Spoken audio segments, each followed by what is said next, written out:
รับเม็ดเล็กเม็ดใหญ่ดีคะ เอาเม็ดเล็กก็พอครับ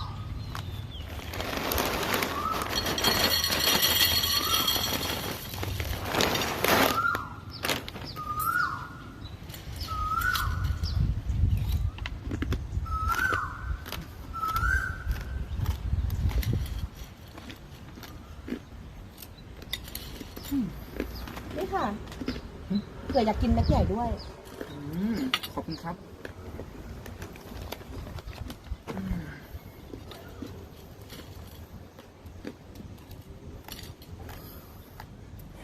กูว่าแล้ว